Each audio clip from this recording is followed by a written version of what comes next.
அல்லேலூயா.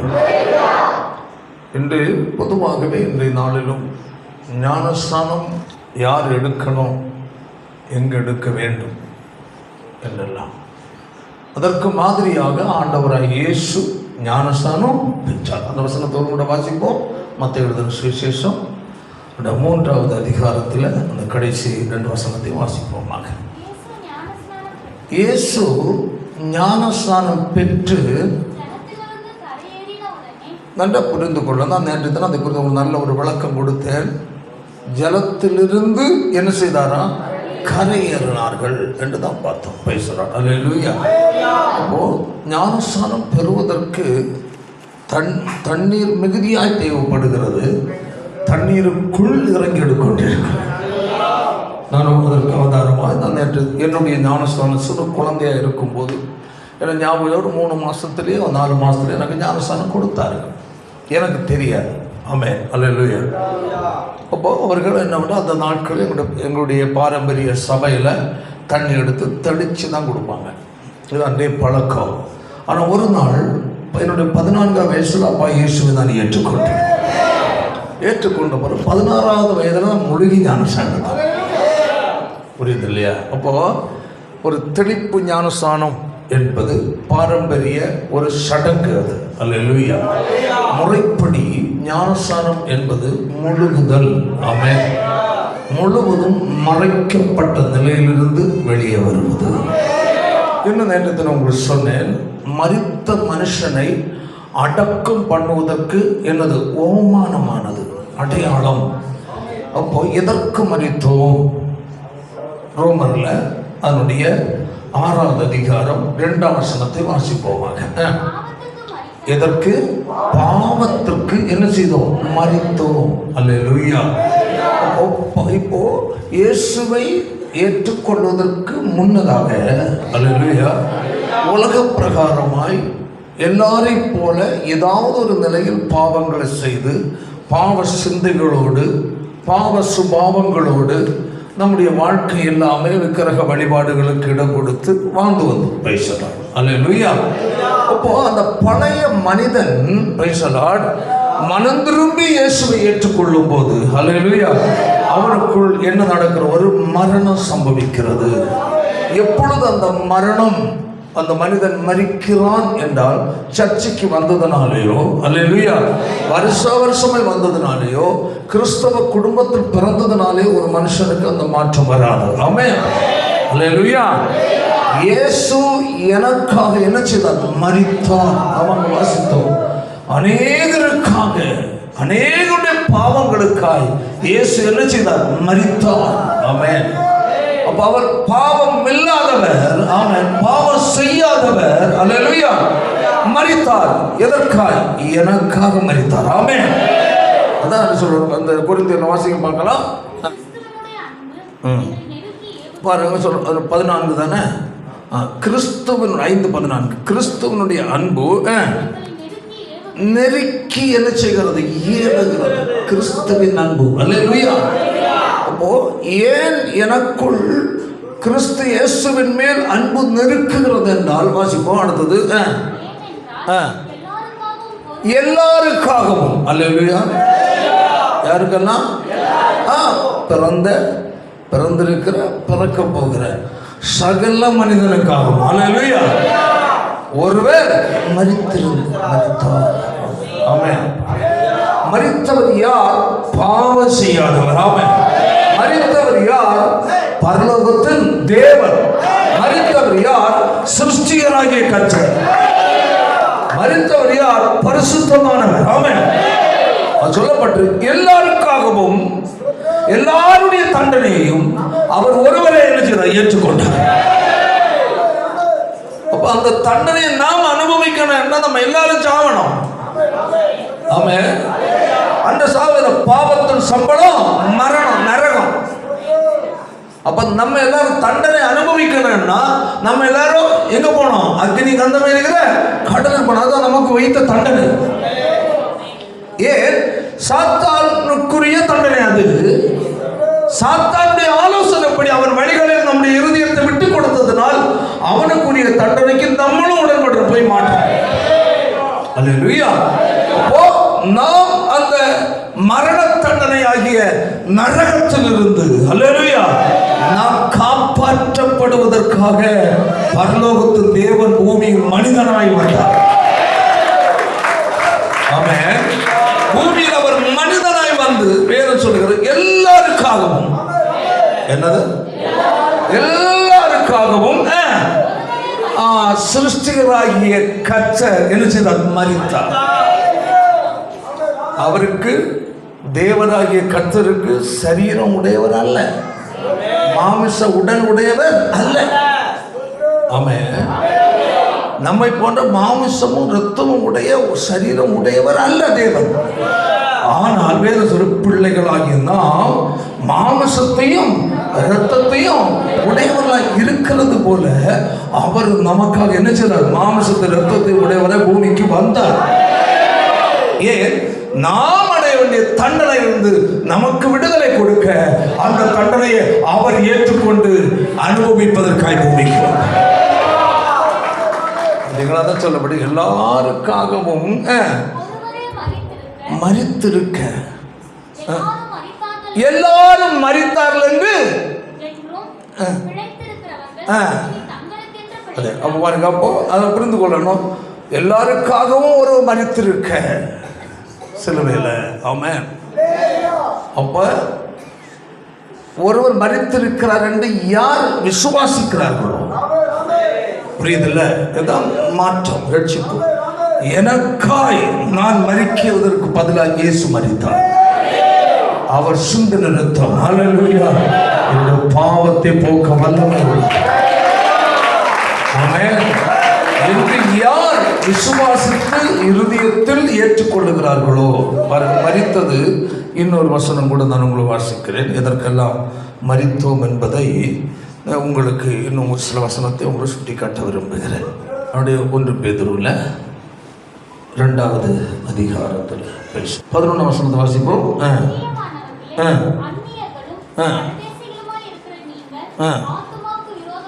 உங்கள் ஆத்துமாவுக்கு விரோதமாய் போர் செய்கிற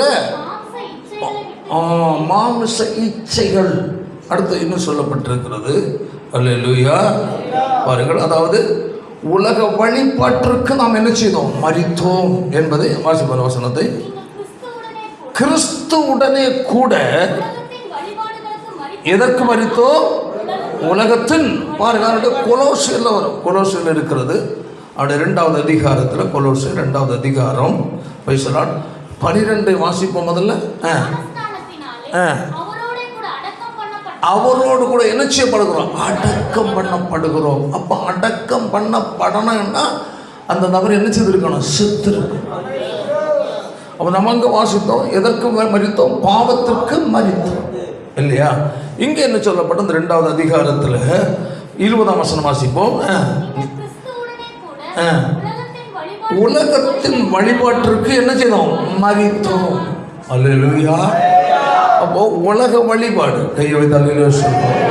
உலகத்தில் நிறைய வழிபாடுகள் இருக்கிறது.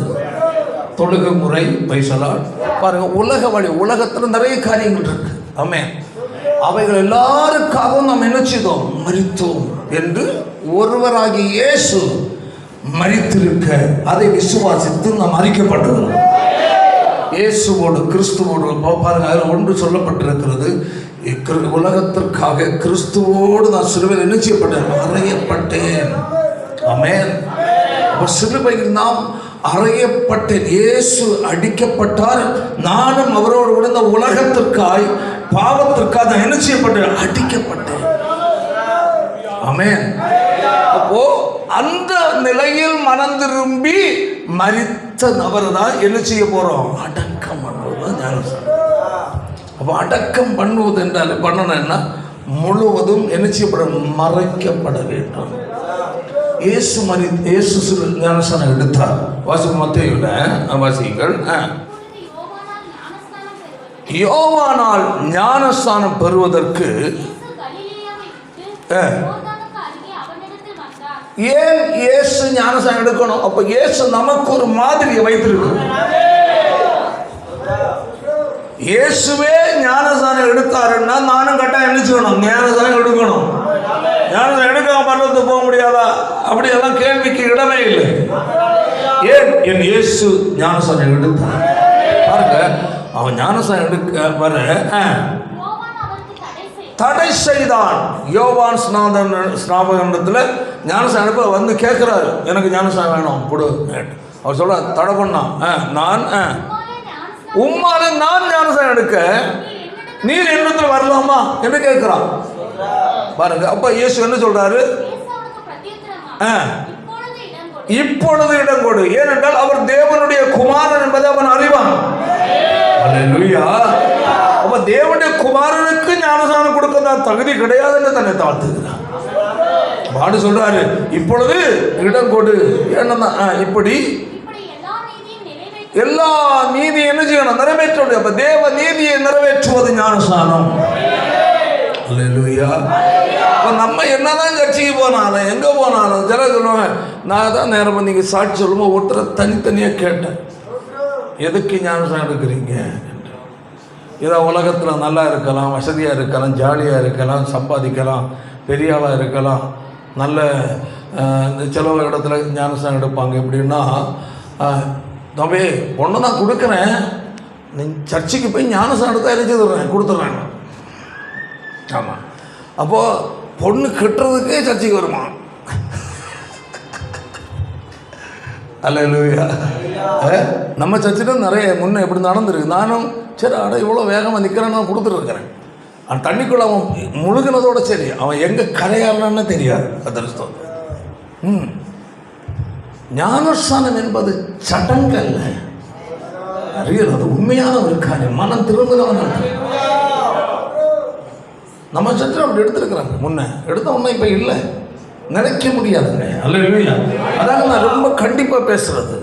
வாலிபர்கள், வாலிப தம்பியும் சரி, தம்பி மாதிரி சரி, இந்த ஞானஸ்நானம் என்பது அல்லேலூயா, இன்று நீ கர்த்தரோடு என்ன பண்ண உடன்படிக்கை பண்ணுகிறாய். இந்த உடன்படிக்கை நீ பாதியில் நினைச்சக்கூடாது. பொண்ணுக்காகவோ மாப்பிள்ளைக்காகவோ பொண்ணுக்காகவோ உடன்படிக்கை முடிச்சிடக்கூடாது. அல்லேலூயா. அது பிறகு போய் தம்பி நீ ஞானஸ்நானம் சர்ச்சைக்கு போய் ஞானஸ்நானம் எடுத்தால் அவனை பொண்ணு கொடுக்குறோம் என்று சொல்லுவாங்க. அவன் பொண்ணுக்காகவே வருவான். ஞானஸ்நானம் மனம் திரும்பியா வரான்? இல்லை, பொண்ணுக்காக மனம் திரும்பினவன். ஸ்தோத்திரம். அப்புறம் அவனுக்கு பிடிச்சி பாஸ்டர் வந்தாச்சு, நல்லா ஆமாப்பா நல்லா இருக்கிறோம் பாஸ்டர், யேசுவன் பாவத்தை மன்னிதான். அதுக்கெல்லாம் சாமி தலையாட்டிக்கிட்டோம். அது பெரிய துணிகரம். உண்மையாகவே நீ மனம் திரும்பி இருக்க? நான் ரொம்ப மனம் திரும்பிட்டேன். ஸ்தோத்திரம். கடைசியில் கரெக்டாக இருப்பியா? கரெக்டாக இருக்கும். ஒழுங்கா சர்ச்சி? ரொம்ப கரெக்டு. எல்லாம் நான் பாஸ்டர் மேனேஜர், வேறு வழி இல்லை. இப்போ ஞானஸ்நானம் எனக்கு வேணான்னு கேட்டால் கொடுக்காமல் இருக்க முடியுமா? பல கேள்விகளை கேட்டு சில புத்தி, அதாவது இத்தனைக்கும் நம்ம சரியானபடி டீச்சிங் கொடுக்கறது இல்லை. அந்த கொடுக்குற இடத்துலையும் நெளிஞ்சு முறிஞ்சு உட்காந்துக்கிடுறாங்க. ஸ்தோத்திரம். சில பசங்களுக்கு தான் ஞானஸ்நானம் கொடுத்தா, அவன் கொடுத்தவன் எங்கே இருக்கிறான்னு தெரியாது. எங்கே இருக்கிறான்னு தேடனோட கிடைக்காது. அவன் பெற்றோர் சிலட்டும் வருவாங்க, உங்கள் பையன் இப்போ எங்கே? அவன் சந்திர மண்டலத்தில் போய் பிளாட்டு போட்டு விற்றுட்டு கிடக்கு.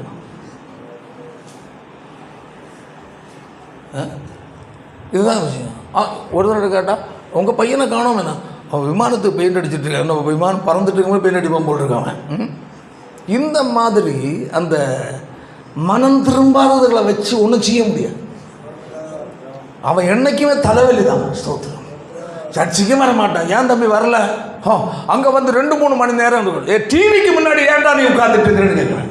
மொபைல் கையில் கிடைச்சா ராத்திரி பகல உட்காருவீங்க. அதில் யார் மொபைலை நீ கல்யாணம் பண்ண? சில குடும்பத்தில் புருஷன் மனைவி பிள்ளைகள் எல்லாமே இருப்பாங்க. எல்லாம் ஒவ்வொரு மொபைலை கொண்டு ஒவ்வொரு மூலையில் உட்காந்து பேய் மாதிரி கொண்டாடி சொல்லுவா, ஏங்க சாப்பிடுங்க, காலையே கேட்காது. மொபைல்ல உட்காந்துடுறான். மனைவிட்டு ஒரு 10 நிமிஷம் அன்பா பேசுறதுக்கு டைம் இல்லை. பிள்ளைகள் இடத்துல அன்பா பேசுறதுக்கு டைம் இல்லை. கணவன்கிட்ட அன்பா பேசுற டைம் இல்லை. இருக்கிற நேரம் பூரா அப்ப கேட்க வேண்டியது, நீ என்ன நீ கட்டுனியா மொபைலை கட்டுனியா சொல்லு முதல்ல. எல்லாத்துக்கும் ஒரு காலம் உண்டுங்க. மொபைல் பயன்படுத்து, முறைப்படி பயன்படுத்து, தேவையான மட்டும் பயன்படுத்து. தேவையில்லாம அதில் உட்கார்ந்து நீ பைத்தியக்காரன் ஆகிடுவேன். சொல்கிறான், எனக்கு சர்ச்சில் போனால் 2 மணி நேரம் 2.5 மணி நேரம் 3 மணி நேரம் அதெல்லாம் நம்மளால் முடியாது. போனோமா வந்தமான் இருக்கணும். அடா பொல்லாத பிசாசை, நீ நரகத்தில் போனால் கரையேற மாட்டேடா சாத்தானே. நாம் என்ன கண்ணாபின்னு திட்டு தள்ளிடுறோம். அப்படிப்பட்ட ஆள் தான். பிடிச்சு உட்கார வச்சு அவனை கரெக்டாக கிளியர் பண்ணி அண்ணன் ஒன்னி வா இல்லையோ தொலைஞ்சு போ, அவ்வளோதான். இந்த அறவேக்காடெல்லாம் வச்சு சபையில் ஒன்றும் செய்ய முடியாது. சரியா மனம் திரும்பணும். ஆமே, இயேசு உனக்கா சிலுவையில் அடிக்கப்பட்டார் என்பதை நீ 100 விசுவாசிக்கணும். நான் அடிக்கப்பட்ட இடத்தில் இயேசு அடிக்கப்பட்டார். நான் விட வேண்டிய ஜீவனை இயேசு எனக்காக விட்டார். நான் பாவத்திற்காக, உலக வழிபாட்டிற்காக என்ன நான் சிலுவைக்கு ஒப்பு கொடுக்கிறேன். எவ்வளவு ஒரு அந்த ஒரு மனம் திரும்புதல் பாருங்க. அப்போஸ்தலர் 2வது அதிகாரம் இதில் வாசித்து முடிப்போம். இயேசு அவனை பிரிவுத்துறை இப்பொழுது இடம் கொடு, இப்படி எல்லா நீதியும் நிறைவேற்றுவது ஏற்றதாக இருக்கிறது என்றால் இடம் கொடுத்தார். ஞானஸ்நானம் பெற்று ஜலத்திலிருந்து கரையேறின உடனே இதோ அதுவரை வானம் தரங்கல்ல. அல்லேலூயா. அது வரையிலையும் செய்ய வேண்டிய தேவ நீதியை நிறைவேற்றுகிற வரையிலையும் பரலோகம் அங்கீகரிக்கிற நிலைக்குள் வரல. வானம் திறக்கிறது என்றாலே உன்னை பரலோகம் ஏற்றுக்கொள்ளுகிறது, பரலோகம் அங்கீகரிக்கிறது என்றால். அல்லேலூயா. இப்பொழுது இடங்கொடு, இப்படி எல்லா நீதியும் நிறைவேற்றுவது நமக்கு ஏற்றதா இருக்கிறது. அப்போ இயேசு ஞானஸ்நானம் பெற்று ஜலத்திலிருந்து கரையேறின உடனே இதோ வானம் அவருக்கு திறக்கப்பட்டது. பார்த்தீங்களா? அப்போ ஞானஸ்நானம் எவ்வளவு முக்கியமானது என்பது இங்கே என்ன செய்யப்பட்டது, உறுதிப்படுத்தது.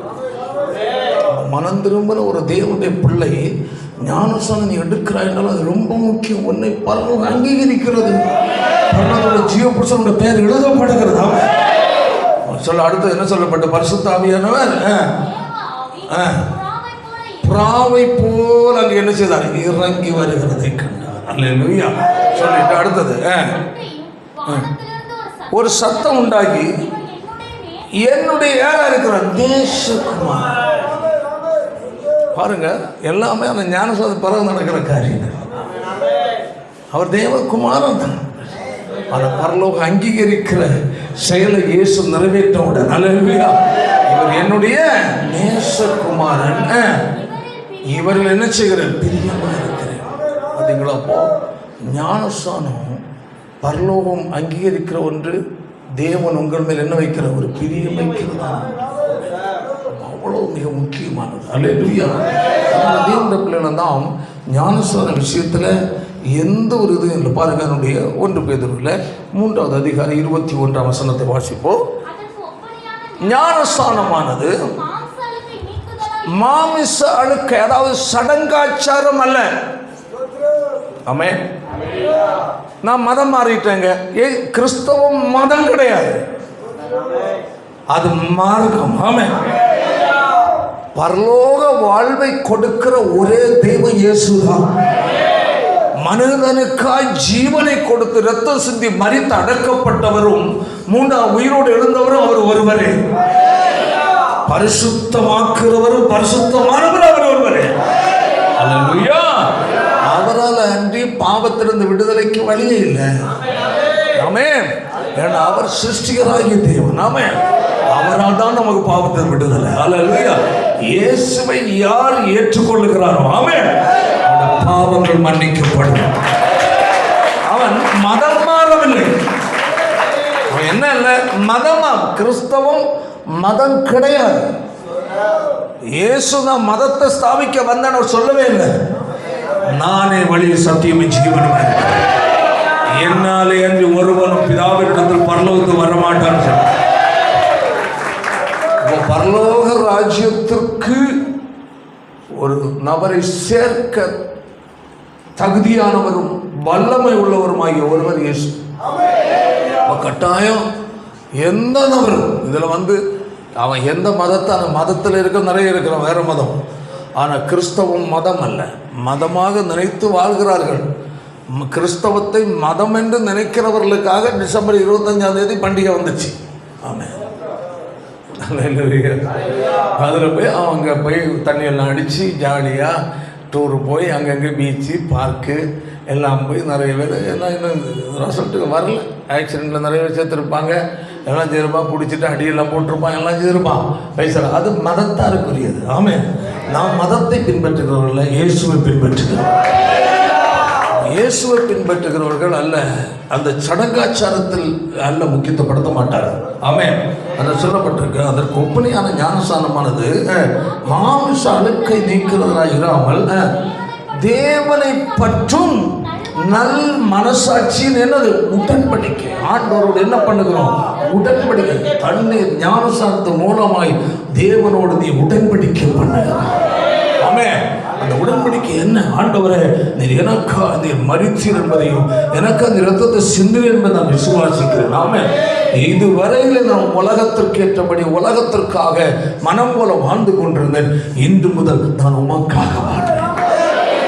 ஒரு உடன்படிக்கை பண்ணுவதுதான் ஞானஸ்நானம். அல்லேலூயா. கையை தலையில சத்தமா சொல்லுவோம். அல்லேலூயா.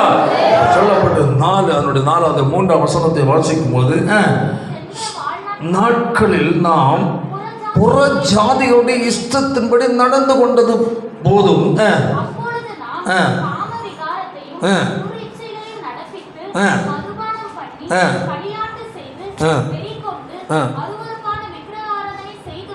செய்து வந்தோம்.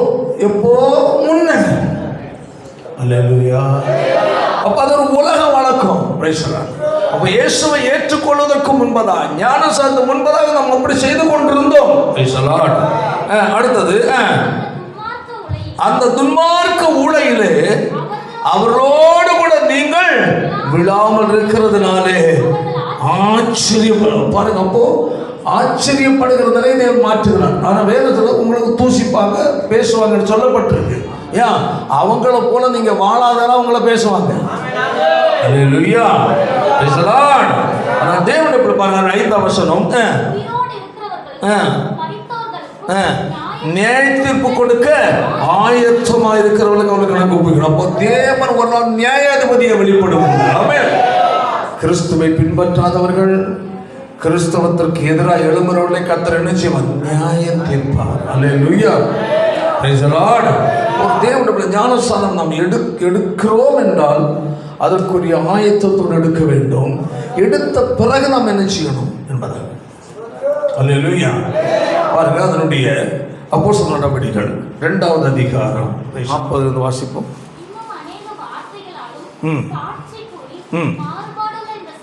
மாறுபாடுள்ள இந்த சன்னதியை விட்டு விலகி புத்தி சொன்னான். பாருங்கள், இப்போ அங்க என்ன நடக்கிறது? முதலாவது சபை ஸ்தாபிக்கப்பட்டது இங்கதான். அதாவது அனைவரும் சொல்லுவாங்க, தெரியாத சரித்திரம் தெரியாதவர்கள் பேசலாம், மாதா ரோமன் கேத்தலிக்கு தான் முதல்ல வந்தது அப்படி இப்படின்னு சொன்னாங்க. அவங்களுக்கு தெரியாது. அதாவது கிறிஸ்தவம் முதலாவது உருவாகிற இடமே அப்போஸ்தலர் 2வது அதிகாரம். முதலாவது கிறிஸ்தவத்தை முதல் நூற்றாண்டிலேயே இந்தியாவுக்கு கொண்டு வந்தவர் இயேசுவோடு கூட இருந்த அப்போஸ்தலனாகிய தோமா. அல்லேலூயா. ஆமென். சொல்றாங்க, அன்று சுமார் 30 லட்சத்துக்கு அதிகமான கிறிஸ்தவர்கள் இருந்தார்களாம். Price the Lord. ஆனால் அவைகளை எல்லாம் அழிச்சிட்டாங்க. ஸ்தோத்திரம். ஒரு கிபி 4ஆம் நூற்றாண்டுக்கு பிறகு வந்த கிறிஸ்தவமாக இப்ப இருக்கிறது. ஆமென். அல்லேலூயா. வேதம் சொல்லுகிறது, அந்த முதல் நாளில் ஒரே பிரசங்கத்தில் எத்தனை பேர்? 3000 பேர். எப்படி நான் சொன்னோம்? மனம் திரும்பி மட்டுமல்ல, எப்படி மாறுபாடுள்ள இந்த சன்னதியை விட்டு விலகி ரட்சித மாறுபாடுள்ள சன்னதி யார்? அல்லேலூயா. கையை அல்லேலூயா சொல்லுவோம். கிறிஸ்தவத்திற்கு எதிர்மாறாய் வாழ்கிறவர்கள். அது எந்த மதத்தாரோ, நான் எந்த மதம் சொல்லல. ஆண்டவராகிய இயேசு நமக்கு வைத்திருக்கிற என்னது ஒழுங்குக்கு மாறாய், இயேசுவை பின்பற்றுவதற்கு மாறாய் பேசலாம். வாழ்கிற எல்லாருமே யாருன்னா மாறுபாடு. அது அப்பனா இருக்கலாம், அம்மையா இருக்கலாம், கூட பிறந்தவங்க யாரா இருந்தாலும் அல்லேலூயா, அவர்கள் எதுக்கு மாறுபாடுள்ள சந்ததி என்பது கிறிஸ்துக்குள்ள வர்றாங்க.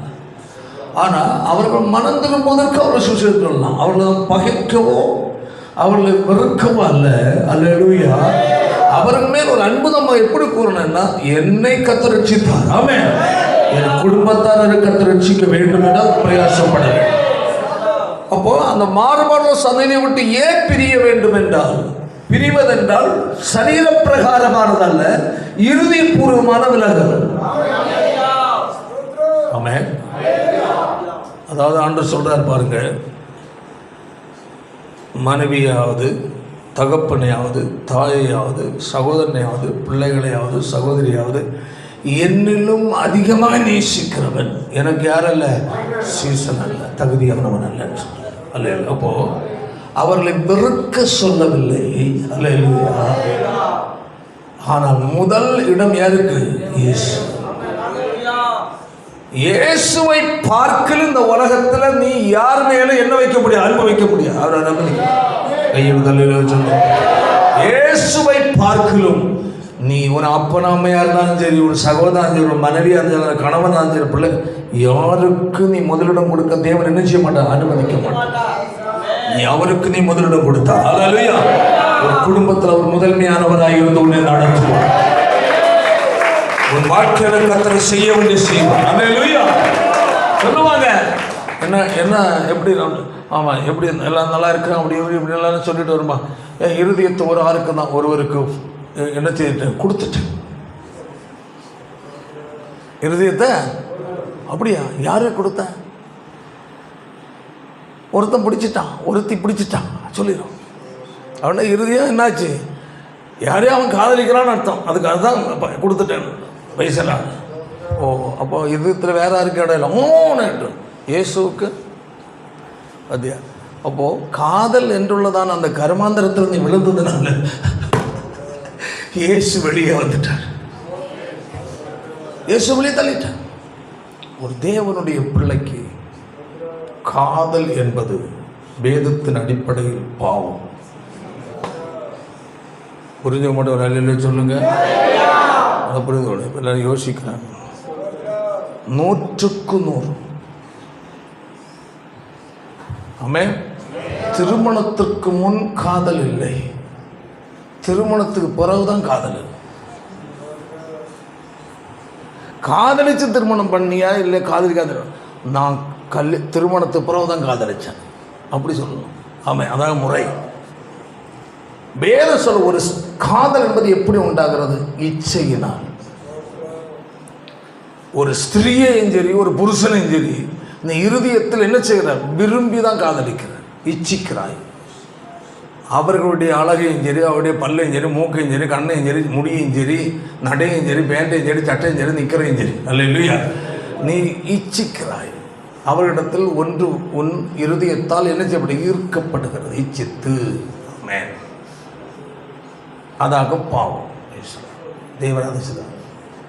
அப்போது ஒரு தேவனுடைய பிள்ளைகள் ஆணும் சரி பெண்ணும் சரி, உங்களுக்கு வேதத்தின்படி என்ன விளக்கப்பட்டது? காதல் என்பது அரேஞ்ச்மெண்ட் மேரேஜ். நீயா தெரிந்து கொள்வதல்ல, அல்லேலூயா, உன் பெற்றோருடைய உதவி, ஊழியக்காரருடைய உதவியோடு தெரிந்து கொள்வதுதான் முறை. அது தவிர்த்து தெரிந்து கொள்வது வேதத்தின்படி தவறானது. ரட்சிக்கப்படுவதற்கு முன்னே இயேசுகிட்ட வருகிற முன்னே நீங்கள் எப்படி பண்ணி, அது நான் அந்த லிஸ்ட்டில் எடுக்கல. இயேசுவை ஏற்றுக்கொண்ட தேவனுடைய பிள்ளைகளுக்காக இது சொல்கிறது. இயேசுக்கு பிள்ளைகள், அல்லேலூயா. புரிஞ்சுதா இல்லையா? தமிழ் மாதிரி புரிஞ்சா? வளர்ந்துட்டு இருக்கிறவங்களும் வளர்ந்தவங்களே கவனமாக இருந்துடுங்க. அல்லேலூயா சொல்ல வாய்த்திறந்து. ஆமென். எந்த காரணத்தினாலேயும் ஒரு தேவனுடைய பிள்ளை இயேசுவை தவிர வேறு ஒருவருக்கு உன் இருதயத்தை என்ன செய்தார்? பறி கொடுத்துறார். அப்படி கொடுத்தால் உனக்குள் இயேசு இருக்க முடியாது. ஆமென். எதற்கு முக்கியத்துவம் கொடுக்கிறாயோ அதுதான் உன்னுடைய தேவன். யாரோடு அதிக நேரம் செலவிடுகிறாயோ அவர்கள் தான் உன்னுடைய தெய்வம். நீ பணத்துக்கும் சரி, சொத்துக்கும் சரி, வருமானத்துக்கும் சரி அதிக முக்கியத்துவம் கொடுக்கிறாய் என்றாலே நீ விக்கிரக ஆராதனைக்காரன். தேவனுடைய ஸ்தானத்தில் நீ அதை வைக்கிறாய். உன்னுடைய மனுஷர்கள், மனைவியும் சரி, புருஷனும் சரி, பிள்ளைகளும் சரி, தாயும் சரி, தகப்பனும் சரி, யாராக இருந்தாலும் சரி, அவர்களுக்கு முதலிடம் கொடுத்து கர்த்தருக்கு 2ஆவது இடம் கொடுக்கிறார்கள். அதுதான் உன்னுடைய தெய்வம். இயேசு தெய்வனாக இருக்க மாட்டான். இயேசு சொல்வது, நான் தான் உன் வாழ்க்கையில் ராஜாவாக இருக்கேன். அந்த ராஜாதி ராஜாவுக்கு நீ இடம் கொடுக்கும் போது ஆமென், உன் வாழ்க்கை மட்டுமல்ல, குடும்பம் மட்டுமல்ல, ஆமென், ஏரியா எல்லா ஏரியா அவர் ஆளுகை செய்வார். ஹல்லேலூயா. அவர் ஆளுகை செய்ய விரும்புகிற தேவன். இவன் நாட்டை ஆள்றாங்க பாருங்க. ஒரு நாடு நம்ம இந்தியாவிடும் ஸ்தோத்திரம். வெளிநாடு சவுதி அரேபியா மற்றும் அந்த ராஜாக்களுடைய ஆட்சிகள் நடக்கிற கல்ஃப் கண்ட்ரிஸ் இருக்கிறது. ராஜாக்கள் இருக்கிறார்கள் என்றால் அவர்களுடைய ஆளுகைக்குள்பட்டதான் அந்த நாடு. அங்கே அவன் வேற வெளியூர்லேருந்து போயிருந்தான் சரி, அந்த சட்டத்துக்கு உட்பட்டு அவன் இருக்கணும். அல்லேலூயா. அதில் உள்ள வேற ஒரு குட்டி ராஜாவை ஆயத்தப்படுத்த முடியாது. புரியுதா இல்லையா? அல்லேலூயா. இப்போ சவுதி அரேபியா இருக்கு, தவாம் இருக்கு, அது இருக்கு, அல்கோபார் இருக்கு, பல இடங்கள் இருக்கு. அப்போ அங்கெல்லாம் போயாச்சுன்னா நாங்கள் சொல்கிறாங்க, ராஜா சவுதி அரேபியாவுடைய கிங்காக இருக்கிறார், ராஜாவாக இருக்கிறார். ஓகே. அப்போ அங்கே தனியாக ஒரு கூட்டம் கூடி அல்கோபாரில் நான் கிங்காக இருக்கிறேன், இவ்வளோ தான் இறங்க வச்சு விடுவோம். ஏன்னா பல பகுதிகள் இருக்கிறது. இவரை நாங்கள் அல்கோபாரில் நாங்கள் ராஜாவாக வைத்திருக்கேன்னு சொன்னால் சவுதி அரேபியாவுடைய சட்டம் ஒத்துக்கிடுமா? சொல்லுவாங்க, Saudi Arabia, Bahrain, Dubai, Muscat, இதுக்கு ஒரு ராஜா தான் உண்டு சவுதிக்கு. இனி ஒரு ராஜா ஒரு ஏரியாவை நினைச்ச முடியாது, ஆள முடியாது. உன் இருதயத்துக்குள்ள ஒரே ஒரு ராஜா தான் ஆள வரும். உன் இருதயத்துக்குள் கணவனை ராஜாவை வைக்க முடியாது, உன் மனைவியை ராஜாவை வைக்க முடியாது, ஆமென், உன் பிள்ளைகளை ராஜாவை வைக்க முடியாது, உன் பெற்றோரை ராஜாவை வைக்க முடியாது. ஒரே ஒருவர் மட்டுமே, ஆமென். அந்த ராஜாவுக்கு உள்பட்டவர்கள் தான் உன் மனைவியா இருந்தாலும், உன் கணவனா இருந்தாலும் சரி, உன் பிள்ளைகளா இருந்தாலும் சரி, உன் பெற்றோரா இருந்தாலும் சரி. புரிஞ்ச மட்டும் ஒரு நிலையில் சத்தமா சொல்லுவாங்க, ராஜாதி ராஜாவுடைய கட்டுப்பாட்டுக்கு உட்பட்டவர்கள் இவர்கள் எல்லாம். இவர்கள் யாருக்குமே உன்னுக்குள் ஆளுகை செய்ய ராஜாவாக தலை தூக்க ஆண்டவர் அனுமதிக்க மாட்டார். அதுதான் ஒருவன் என்னை பின்பற்றி வர விரும்பினான், அவன் தன்னை தான் வெறுத்து, அவன் தன் சிலுவை எடுத்துக்கொண்டு அனுதினம் என்னை பின்பற்ற கடவுள். ஹல்லேலூயா. அறிந்து உன்னை பார்த்து கேட்கிறேன், உன்னை எந்த ராஜா ஆண்டு கொண்டிருக்கிறார்? எந்த ராஜாவுடைய ஆளுகைக்கு உட்பட்டு இருக்கிறாய் நீ? கணவன் உன் ராஜாவா? மனைவி உன் ராஜாவா? இல்லை உன் பிள்ளைகள் உன் தெய்வமாய் ராஜாவா இருக்கிறார்களா? அல்லது உன் பெற்றோருடைய தெய்வமாய் ராஜாவாக இடம் கொடுத்திருக்கிறாயா? இல்லை இயேசுவை ராஜாவாக வைத்திருக்கிறாய். மனிதர்கள் யாரும் யாருடைய வாழ்க்கையில முதன்மையானவராக இருக்க என்னுடைய அப்பனை ஆண்டவர் எதுக்கிட்ட அனுமதிக்க மாட்டார். அந்த ராஜாதி ராஜா ஒரே ஒருவர், அவர் இயேசு கிறிஸ்து ஒருவர் மட்டும். ஹல்லேலூயா. நமக்கு ஒரு பாலகன் பிறந்தார். நமக்கு ஒரு வாசிப்பு 9:6 ஏசாயாவில் ஒரு குமாரன் கொடுக்கப்பட்டார்.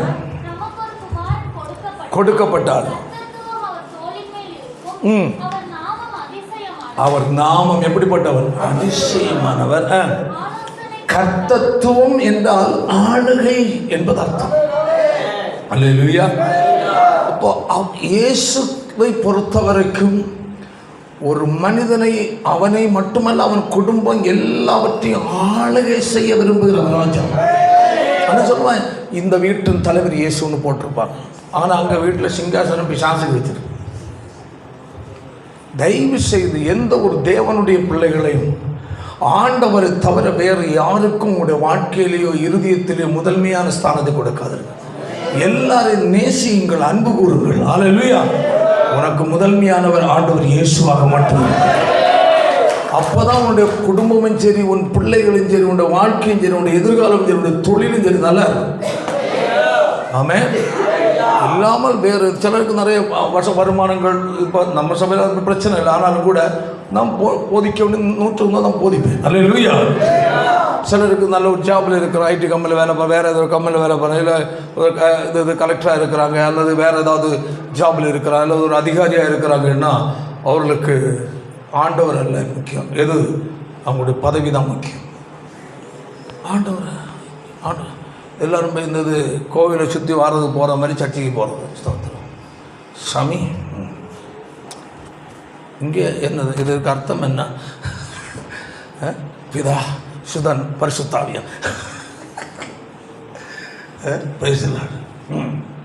பதவி கிடைச்சிட்டு, நல்ல வேலை கிடைச்சி, நல்ல வருமானம் வந்துருச்சு, நல்ல தொழில் இருக்குன்னா சர்ச்சைக்கு வரல. அவசரமாக ஒரு ஆளை பார்க்க வேண்டியிருந்தது. ஓ, சாத்தானை பார்க்க போனியோ? கர்த்தரை பார்க்கறதுனால உனக்கு நீ யாரை பார்க்க போனாலும் அது ஆபத்தான மறந்துடக்கூடாது. கர்த்தர் உனக்கு தேவன், அவர் ராஜா. ஆமென். நிறைய பேர் அப்படிதான். ஏன் பிரதர் சர்ச்சைக்கு வரல? கொஞ்சம் ஒரு ஆளை பார்க்க போகிறேன், பணம் கேட்டிருந்தேன். ஞாயிற்றுக்கிழமை தான் உனக்கு ஒரு ஆளை பார்க்கணுமா? ஒரு தேவனுடைய பிள்ளை கர்த்தரை ஆராதிக்கிற நாள் வேற எதுக்கும் யாருக்கும் இடம் கொடுக்காது. வெளியூரில் இருக்கிறியா? உங்களை நான் சொல்லி இப்போ கோயம்புத்தூரில் இருக்கிறவங்க இருக்கிறீங்க, அங்கே உனக்கு நான் சொல்கிற சபைக்கு தான் நீங்கள் போகணும். ஆமாம், சர்ச்சாவுக்காடு பாஸ்டர் ஏசுபால் பாஸ்டர், அதனால ஒரு ஊழியக்கார், அங்கே போங்க. அதையும் வேற ஒரு இடத்துல இருக்கிறேன், அது மாதிரி சத்தியத்தை சத்தியமாக போதிக்கிற இடத்தை தவிர வேற இடத்துல போய் தலை காட்டாத. ஒன்று அவன் அழிச்சிருவான். ஆமாம், ஹல்லேலூயா. ஆமாம், சென்னை இருக்க சத்தியம் பேசுகிற இடத்துக்கு போகும். சென்னையில் போனால் ஏசி இருக்குது. பாஸ்டர் சாம் சுந்தர ஐயா அவருடைய சர்ச்சு, அவங்களுடைய சர்ச்சு போதனைகள் நல்லா கரெக்டாக இருக்குது. இதே மாதிரி கூட சில சர்ச்சஸ் தான் இருக்கும். தயவு செய்து உபதேசங்கள் சத்தியங்கள் இல்லாத எந்த சர்ச்சிலையும் போய் நீ உட்கார்ந்து வீணா பொழுது நேரத்தை செலவிடாத. அது உனக்கு அது பிரயோஜனமற்றதாக மாறிடும். அல்லேலூயா. கர்த்தருடைய பிள்ளைகள் ஒன்று புரிந்து கொள்ளணும், உனக்கு எவ்வளவு உயர்வை தேவன் கொடுத்தாலும் அல்லேலூயா, ஆண்டவரோடு நேரத்தை செலவிடாமல் எந்த ஒரு காரியமும் செய்யாது. தலைவர் சொல்லுவோம், நிறைய தேசத்தை ஆளுகிற தலைவர்கள், கிறிஸ்தவ தலைவர்கள் கூட நான் பார்த்துருக்கேன், கேள்விப்பட்டிருக்கிறேன். பேசுகிறேன், புக்கில் படிச்சிருக்கிறேன், மற்றபடி கேள்விப்பட்டிருக்கிறேன். அவர்கள் முதலாவது தங்களுடைய ஆசனத்தில் போய் உட்கார அல்லது அலுவலகத்தில் போய் அமர்வதற்கு முன்பதாக ஜெப அறைக்குள் போய் ஜெபிக்காமல் போக மாட்டார். தெரியுமா உங்களுக்கு? உலக நாடுகளில் நிறைய கிறிஸ்தவ தலைவர்கள் பாஸ்டர்ஸாக இருக்கிறாங்க. அவங்க கர்த்தருக்கு தான் முதலிடம். ஒரு இடத்துல காணிக்கை எடுக்கும்போது அந்த நாட்டினுடைய ராஜாவை காணிக்கை எடுக்கிறார். எப்படி யோசிச்சு பாருங்க கொஞ்சம். நமக்கு என்ன காணிக்கை பைய கொடுத்துட்டோம், குழந்தைகள் எடுப்பார்கள். ஒரு நாட்டுக்கு ராஜா ஒரு பப்ளிக் மீட்டிங், அல்லேலூயா, காணிக்கை எடுக்கிறதுக்கு என்னது, அந்த காணிக்கை பை எடுத்துட்டு ஒவ்வொருத்தரும் முன்னதாக போய் காணிக்கை வாங்கிக்கிறார். தேவனுடைய பிள்ளைகள் நான் என்ற எண்ணமோ தலக்கணமோ இருக்கக்கூடாது. அழிவு தான் வரும். கர்த்தருக்கு முன்பதாக எந்த காரியத்தை உன்னை தாழ்த்தி கொடுக்கணும். ஆமென், அல்லேலூயா. அதான் நான் நினச்சிருக்கேன், ஒவ்வொருத்தராக நீ கூப்பிட்டு இதான் காணிக்கை எடுப்பா நடிச்சுருவாங்க, பிரதர் எல்லாம் காணிக்கை எடுத்துருதா அப்படி பையன், ஐயோ சிஸ்டர் காணிக்கை எடுக்கணும். யாரெல்லாம் கொஞ்சம் தலக்கணமாக இருக்கா அவங்களுக்கு கையில் காணிக்கை பைய கொடுங்க. நம்ம காணிக்கை அப்படி எடுக்கிற பழக்கம் இங்கே கொண்டு போடுறதுனால எல்லோரும் தப்பிச்சிட்டாங்க, தோற்று. நம்ம யாரும் கிடையாது, யாருமே அப்படி தலக்கணத்தில் இல்லை. இருந்தால் தலக்கணத்தை இறக்கிறது தான் மேலே. அல்லேலூயா, பிரைஸ் தி லார்ட். அப்போது அந்த ராஜாக்களுடைய அந்த அவங்களுடைய அலுவலகத்தில் போகிறதுக்கு முன்ன முதல்ல ஜெப அறையில் போய் ஜெபம் பண்ணிட்டு கொஞ்ச நேரம் அப்புறம் தான் வந்து உட்காருவாங்க. சொல்லுவாங்க, இந்த பதவியை கொடுத்ததே என்னுடைய தேவன். அப்போ அப்படி பாருங்க, வேதத்திலையும் கூட ஸ்தோத்திரம், தாவீது ராஜாவாக இருந்தான். தேவன் அவனுடைய ராஜஸ்தானத்தை அந்த சிங்காசனத்தை சிறப்படுத்தினார். எசேக்கியா ராஜாவை கேளுங்க, அல்லேலூயா, தேவனுக்கு பயந்தவனாக இருந்தான். ஆமென். எந்த நிலையிலையும் அவன் தானாக தீர்மானம் எடுக்கல, கர்த்தரை சார்ந்திருந்தான். அப்போ அவன் போகிற இடம் எல்லாம் அவனுக்கு அனுகூலமாக இருந்தான். அப்போ தாவீது தேவனுக்கு முக்கியத்துவம் கொடுத்ததுனால தாவீதை அழிக்க நினைத்தவன் அழிக்க முடியவில்லை. அழிக்க நினைத்தவன் அழிந்து போனான். நீ தேவனுக்கு நீ முதன்மையான இடத்தை கொடுத்தால் உன்னை அழிக்க நினைக்கிறவன் அழிந்து விடுவான். உன்னை கட்ட தூக்கி நிறுத்துவான்.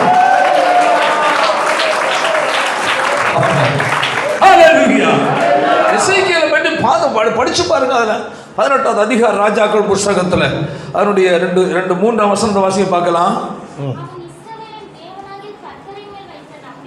அவன் இஸ்ரவேலின் தேவனாகிய கர்த்தரிடத்தில் வைத்த நம்பிக்கையிலே அவனுக்கு பின்னும்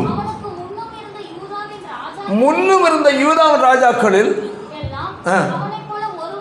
இல்ல நிறைய ராஜாக்கள் முன்ன ஆண்டாங்க. ஹல்லேலூயா. தேவனில் வைத்த நம்பிக்கையில அவனுக்கு ஈடாக யாரும் இல்லை என்று சொல்லப்படும்.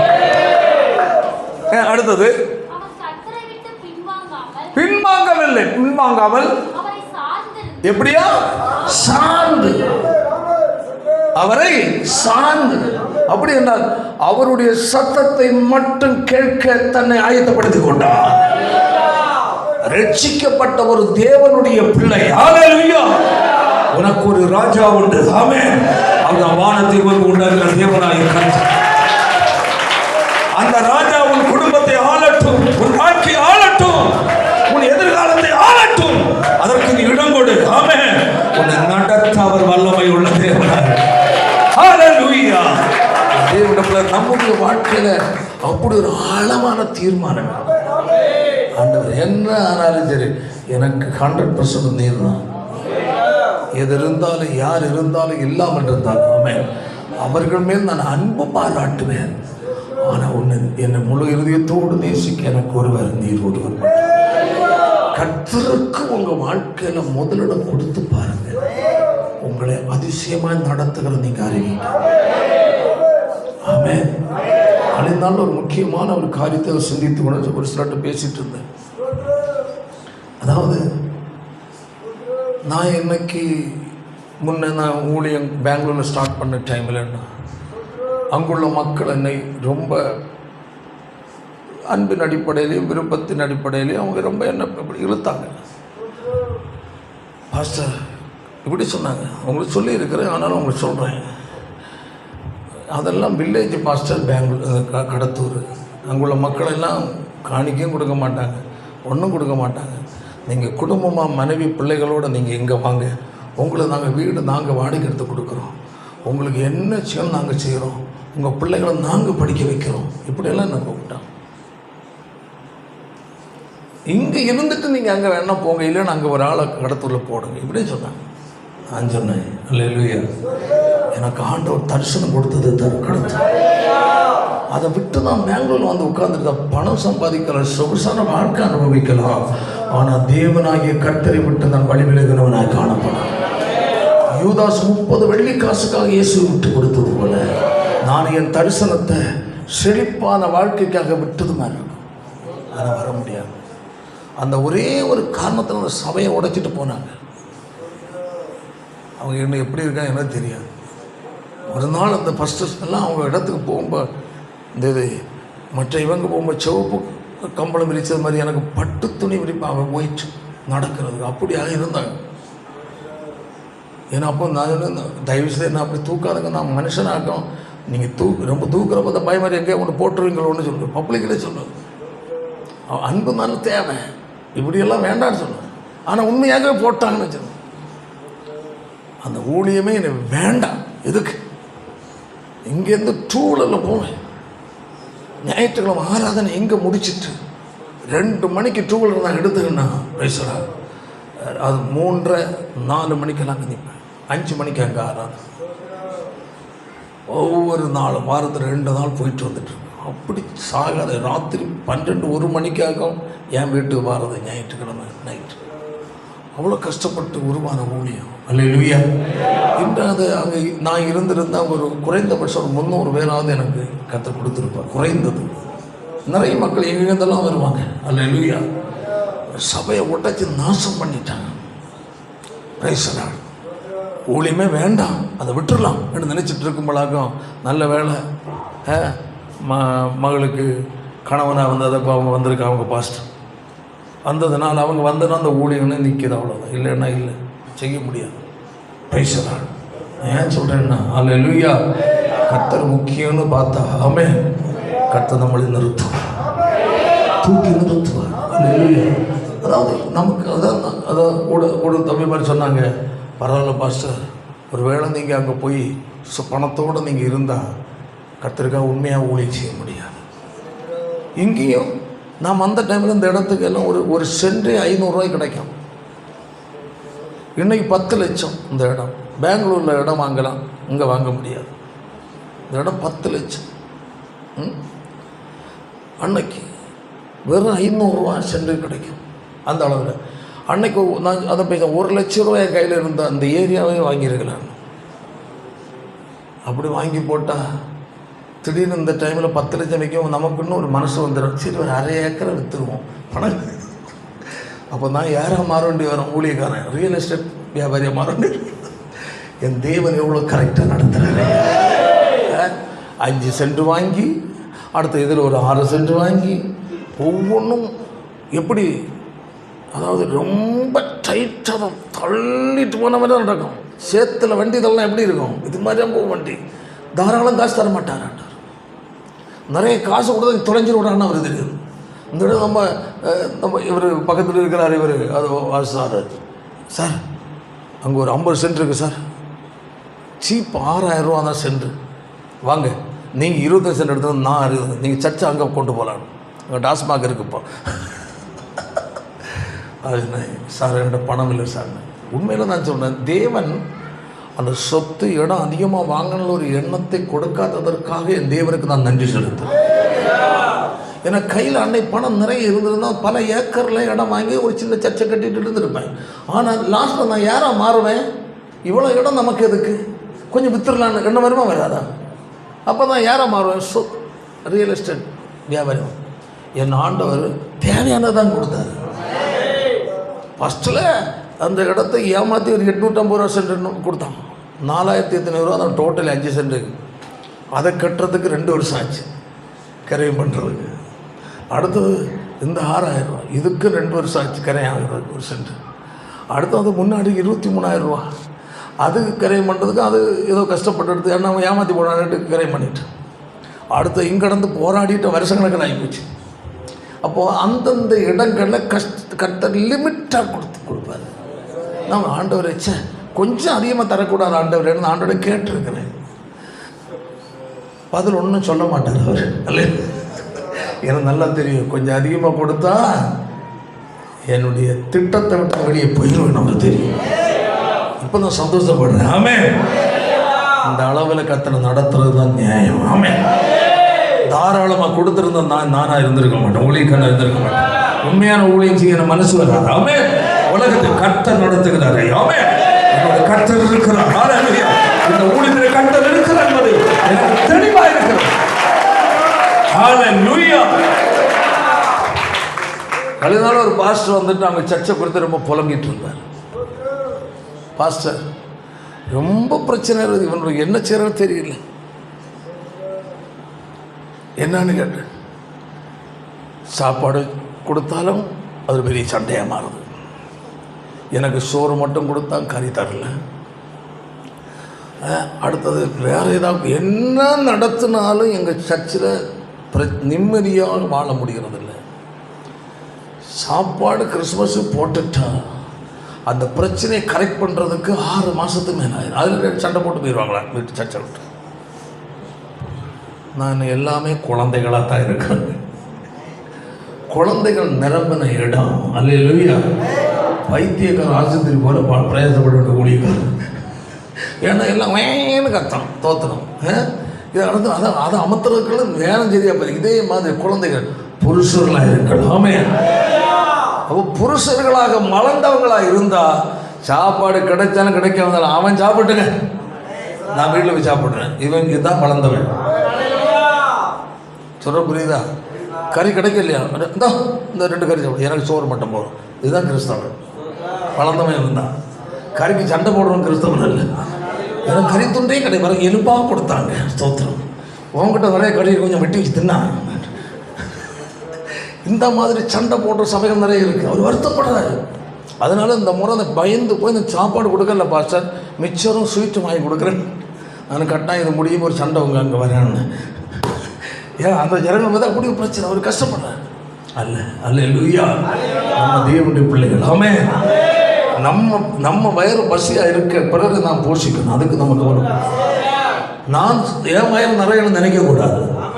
அல்லேலூயா, நான் நல்லா இருக்கணும், என் பிள்ளை நல்லா இருக்கணும். நான் இல்லை, அடுத்தவன் நல்லா இருக்கணும்னு நீ நினைச்சா நீ நல்லா இருப்ப. அல்லேலூயா, மற்றவர்கள் நல்லா இருக்கும், உயர்றாங்களா, கர்த்தர் சிலரை ஆசீர்வதிக்கிறாரா, சந்தோஷப்படு. உனக்கு 5 பைசா கையில் இல்லை, சாப்பாட்டு ரொம்ப கஷ்டப்பட்டு வச்சுக்கிடுவோமே, உன்னோடு கூட ஆராதிக்கிற தேவனுடைய பிள்ளை நல்லா வசதியாக இருக்கிறாங்கன்னு நினச்சா சந்தோஷப்படு. பரவாயில்ல, கர்த்தர் அவங்களே அதை ஆசீர்வதித்து வச்சிருக்கிறார். அப்படி 4 தான் சொன்னேன்னா அடுத்த வரை சாப்பாட்டு குறவில்லை, கர்த்தர் செய்வார். ஹல்லேலூயா. சம்பாதிக்கிற ஆளை பார்த்து நீ பொறாமப்படக்கூடாது, எரிச்சல் படச்ச. அங்கெல்லாம் நல்லா சாப்பிட்றாங்க, நல்லா உடுத்திட்டு போகிறான், நம்ம பழைய துணியே உடுக்கொண்டே இருக்கு. நம்ம என்னைக்கு தான் முன்னுக்கு வருவோமோ, என்னைக்கு தான் ஆசீர்வதிக்கப்படுவோமோ, என்னைக்கு தான் கறி எடுத்து சாப்பிடுவோமோ, என்னைக்கு தான் பாத்திரங்கள் வாங்குவோமோ, ரெண்டு புலம்பாத. அல்லேலூயா. அடுத்தவன் நல்லா இருந்தால் இருக்கட்டும், ஒன்றை தேவன் அப்படி வச்சிருக்கிறது தேவனுடைய சித்தம். ஆமாம், அதான் நான் சொன்னேன், என்னுடைய அனுபவத்தை சொன்ன ஊழியத்தில். அல்லேலூயா, நான் என்ன சந்தோஷப்படுறேங்க. அதில் என்னை தேவன் இப்படி நெருக்கத்தின் வழியாக கொண்டு வந்தது எனக்கு நல்லது. ஏன் நான் தேவ ராஜ்யத்தை இழக்க விடல. ஹல்லேலூயா. ஒருவேளை உங்களின் பலனை நினைக்கலாம், ஐயோ ராத்திரி பகலா உழைச்சி கஷ்டப்பட்டுல குடும்பத்தை நடத்துறேன், வருமானம் இல்லையேன்னு புலம்புறான். நீ அப்படி இருக்கிறது தேவனுக்கு பிரியமா இருக்குது. ஆமென். உண்மையான உத்தமமான இருதயத்தை பார்க்கிற தேவன். ஹல்லேலூயா. உனக்கு என்ன செய்யணுமோ ஏற்ற நேரத்தில் கர்த்தரை செய்ய அவர் வல்லவர். ஹல்லேலூயா. நெருக்கத்தை பார்த்து, கஷ்டத்தை பார்த்து, வறுமையை பார்த்து, இல்லாம நினைத்து வேதனைப்படாதே, கர்த்தருக்குள் சந்தோஷப்படு. ஆமென். என்ன இல்லாமல் இருந்தாலும் என்னோடு கூட என் கர்த்தர் இருக்கிறார். என்னோட கர்த்தர் இருப்பதே எனக்கு மகிழ்ச்சி. அந்த சிந்தை உனக்குள்ள வந்து போச்சுன்னா உனக்கு ஒன்றும் குறவில்லாமல் ஒன்றும் நடத்தும். என்ன பாரு, கர்த்தர் மேல் உண்மையாக இருக்கிற தேவனுடைய பிள்ளைகளுடைய வாழ்க்கையில் கர்த்தர் செய்வதை நீங்கள் ஆச்சரியப்படுவீங்க. கட்டாயம். ஆமாம், நீ மட்டும் கர்த்தர்கிட்ட உண்மையாக இருந்தால் போதும். உன் தேவைகளை ஏற்ற நேரம் கர்த்தர் சந்திப்பார். உன் குடும்ப தேவை கர்த்தர் சந்திப்பார். உன் பிள்ளைகளுடைய காரியங்களை ஏற்ற நேரம் சந்திப்பார். ஒன்று கர்த்தரை பற்றி கொள்ளாமல், ஏன்னா உனக்குரிய நன்மையை வர வைக்க அவரால் முடியும், அவரால் மட்டும்தான் முடியும். எவ்வளவு புரண்டாலும் ஆகாது. ஹல்லேலூயா. எத்தனை சொந்த பந்தம் இருந்தாலும் ஆகாது. ஆமென். தேவனை சார்ந்திருந்தால், ஆமென், உன்னை கர்த்தர் கரம் பிடித்து நடத்த, உன்னை உயர்த்த, உன் தேவனை சந்திக்க கர்த்தர் வல்லமை உள்ள தேவன். இந்த நாட்கள் ஒரு உறுதியான நிறைவாகும். ஆமென். ஆனால் என்ன ஆனாலும் சரி, எனக்கு நீர் தானா, உண்மையல்லாமல் எனக்கு வேற யாரும் வேண்டாம். ஆமென். நான் உண்மையே நான் நேசிக்கிறேன். ஹல்லேலூயா. நான் உமக்கு தான் முதலிடம் கொடுப்பேன். நான் அநேக முறை நான் உண்மை தான் ஓரமாக வச்சுட்டேன், ஒதுக்கிட்டேன். இன்று முதல் உமக்கு முதலிடம். ஆமென். எனக்கு நீர் தான் எனக்கு வேணும். என் வாழ்க்கையில் என்ன நடக்கணுமோ அதை நீர் செய்யுமாப்பா. என் குடும்பத்தில் என்ன நடக்கணும் அதை நீர் செய்யுமாப்பா. என் பிள்ளைகள் வாழ்க்கை என்ன நடக்கணும் அதை நீர் செய்ய மாட்டவர். என்னை கர்த்தரிடத்தில் விட்டு விடு. ஹல்லேலூயா. அவர் கர்த்தர் ராஜாதி ராஜாவை குடும்பத்தை ஆளுகை, அவருக்கு முதலிடம் கொடுக்க நம்மளை ஒப்புகளை நம்மளங்கால் படிவிட வச்சோம் பண்ணோம். Thank you Lord Jesus. Amen. Hallelujah. உமக்காகத்தானே உயிர் வாழ்கிறேன், உம்மை தானே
ஞானஸ்தானம் எடுத்தவங்க அவன் எந்த நிலையில் ஆண்டவர் முக்கியத்துவம் கொடுக்கிறீர்களோ அந்த நிலையில் தேவன் செயல்படுவார். அவர் விரும்புவது உன் வாழ்க்கையில் உன் குடும்பத்தில் அவர் ராஜாவாக இருக்க, அவர் அதிசயங்களை செய்கிற கர்த்தத்துவம் அவர் தோழித்தில் இருக்கிறது. அவர் நாமம் அதிசயம் என்று சொல்லப்பட்டிருக்கிறது. ஆலோசனை கர்த்தர், வல்லமை உள்ள தேவன் என்று நித்திய பிதா என்று சொல்லப்பட்டிருக்கிறது. அந்த நல்ல ஆண்டவர் உன்னை, உன் குடும்பத்தை, உன் வேலையை, உன் வருமான ஏரியா, உன் தொழில் ஏரியாவை ஆளுகை செய்வதற்கு இடம் கொடு. ஆண்டவரே, நீரே எனக்கு எல்லாம். உண்மை என் வாழ்க்கையில் முதன்மையாக வைக்கிறேன் அப்பா. என் வாழ்க்கையில் கிரியை செய்யும் அப்பா. யாருக்கு, எந்த மனிதனுக்கு, எந்த பொருளுக்கோ, எதற்கு நான் முதலிடம் கொடுக்க மாட்டேன். உமக்கு நான் முதலிடம் தருவேன் என்று சொல்லி தீர்மானத்தோடு கடந்து செல்லுங்கள். கர்த்தருடைய ஆசீர்வதிப்பார். நல்ல பிதாவே, நல்ல நினைக்காய் நாளிலும் உடைய சமத்திலே கடந்து உண்மை ஆராதிக்க கர்த்தருடைய இதுவரையிலேயும் தேவனங்களோடு கூட இருந்தீர். கர்த்தாவே, உமக்கு ஸ்தோத்திரத்தை கொடுத்த வார்த்தைகளுக்காய் ஸ்தோத்திரம். வந்திருக்க ஒவ்வொரு மக்களை ஆண்டவர் ஆசீர்வதி. ஞானஸ்தானத்துக்கு ஆயத்தமாக இருக்கிற மக்களை கர்த்தர் ஆசீர்வதி. ஆண்டவரே, இந்த நாட்களுக்கு அந்த பெரிய காரியங்களை செய்யும்படி ஆச்சு. ஆண்டவரே, தேவ சபை கட்டப்பட்டு நேரம் உள்ளதான அது ஒரு ஆராதனை ஆசீர்வதி. எல்லா நிலையிலேயும் சகலத்தை நேர்த்தியா செய்கிற தேவன் ஆமென். எங்கள் வாழ்க்கைகளில் ஒவ்வொருடைய வாழ்க்கையில் ராஜாவாதி ராஜாவாய் வழி நடத்த வேண்டும்படி ஜெபிக்கிறேன். அந்த ஆசீர்வாதம் இயேசுவின் மூலம் ஜெபிக்கிறோம் பிதாவே.